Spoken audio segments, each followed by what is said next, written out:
Assalamualaikum warahmatullahi wabarakatuh. Siswa-siswi kelas 3, kita berjumpa kembali di channel Rifan Fajrin.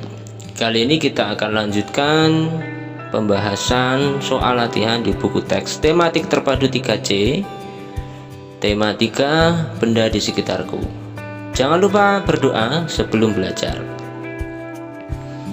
Baik, setelah selesai berdoa, kita buka pembelajaran 5 halaman 30.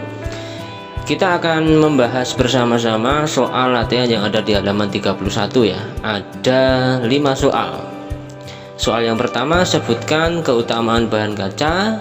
Yang kedua, apa bahan logam yang dipakai untuk membuat alat masak. Kemudian yang ketiga, mengapa bahan kain digunakan untuk membuat sarung tangan dapur. Dan soal yang keempat, apa sifat bahan karet yang menjadikannya dibuat sepatu dan sandal? Serta soal yang kelima, mengapa bahan karet dapat mencemari lingkungan? Nah, untuk menjawab 5 soal ini, terlebih dahulu mari kita baca teks yang berjudul bahan pembuat benda ya, pada halaman 30. Mari kita baca bersama-sama. Dengarkanlah gurumu membaca teks berikut. Bahan pembuat benda. Selain kayu, kertas, dan plastik, terdapat bahan-bahan lain yang digunakan untuk membuat benda. Contoh bahan itu adalah kaca, logam, kain, dan karet. Mari kita baca terlebih dahulu benda dari kaca. Bahan kaca memiliki banyak keistimewaan. Keutamaan kaca adalah sifatnya yang dapat meneruskan cahaya atau tembus pandang, tahan air, serta tidak menghantarkan panas dan tidak menghantarkan listrik. Sifat tahan air dan tembus pandang dimanfaatkan manusia untuk membuat akuarium. Sifat bahan kaca yang meneruskan cahaya dimanfaatkan untuk membuat jendela, kaca mobil, figura, dan cermin. Sifat tidak menghantarkan panas dan listrik membuat kaca dijadikan beberapa alat dapur seperti piring, gelas, dan mangkok. Nah, ini kita bisa lihat gambar 1.28. Bahan kaca dapat dimanfaatkan untuk akuarium ya. Ini karena tembus pandang ya. Oke, kita lanjutkan. Namun kaca memiliki kelemahan, yaitu mudah pecah, tidak mudah dibentuk, dan juga berat. Oleh karena itu kita harus berhati-hati jika menggunakan benda yang terbuat dari kaca. Jika pecah, maka pecahan kaca dapat melukai tubuh kita. Oke, itu ya benda dari kaca. Sekarang kita lanjutkan benda dari logam. Bahan logam ada banyak jenisnya. Setiap jenis logam memiliki sifat yang berbeda-beda. A. Sifat baja dan besi yang kuat dimanfaatkan untuk jembatan, rel kereta api, dan kendaraan militer atau tank. B. Sifat logam mulia, yaitu logam emas dan perak. Ini sifatnya indah dan mengkilap. Oleh sebab itu banyak dimanfaatkan menjadi perhiasan. Ya, ini di gambar 1.29 ya.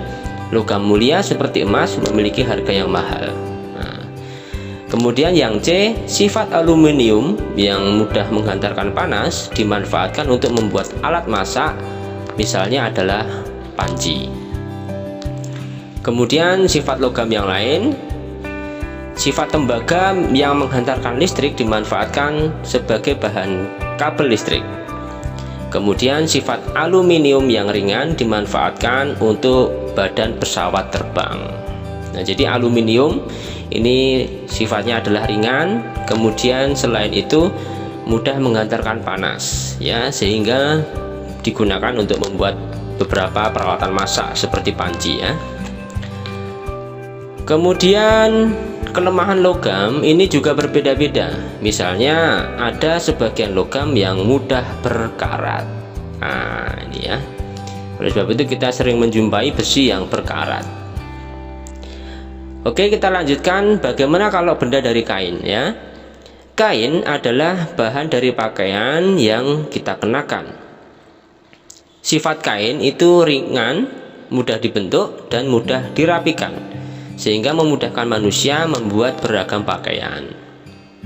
Ini ya gambar 1.30 ya, kain digunakan untuk pakaian. Sifat bahan kain lainnya adalah tidak menghantarkan panas. Sifat ini dimanfaatkan untuk membuat sarung tangan dapur. Alas, gelas, dan piring panas pun dibuat dari kain ya. Kemudian kekurangan bahan kain antara lain adalah mudah menyerap air ya. Kemudian lanjut benda dari karet. Keunggulan bahan karet adalah lentur, tahan lama, kedap udara, tidak menyerap air, serta tidak menghantarkan listrik. Sifat lentur dan kedap udara bahan karet dimanfaatkan untuk membuat ban mobil dan balon. Sifat lentur dan tahan lama memungkinkan bahan karet dijadikan sepatu atau sandal. Sifat tidak menghantarkan listrik menjadikan karet dibuat sebagai pembungkus kabel listrik. Kemudian apa kelemahannya? Karet memiliki kelemahan yaitu tidak tahan panas. Hal ini membuat bahan karet tidak cocok untuk dijadikan peralatan dapur. Kemudian bahan karet tidak mudah terurai di alam sehingga menyebabkan pencemaran lingkungan. Ini adalah kelemahan bahan karet. Sekarang mari kita jawab pertanyaan-pertanyaan yang ada di halaman 31. Saya sudah menuliskannya di buku saya ya. Mari kita baca soal nomor 1, sebutkan keutamaan bahan kaca. Oke, keutamaan bahan kaca adalah tembus pandang ya, atau dapat meneruskan cahaya. Kemudian selain itu bahan kaca juga tahan air, tidak menghantarkan panas, dan juga tidak menghantarkan listrik ya. Oke, sekarang pertanyaan yang kedua, apa bahan logam yang dipakai untuk membuat alat masak? Nah, bahan logam yang dipakai untuk membuat alat masak adalah aluminium.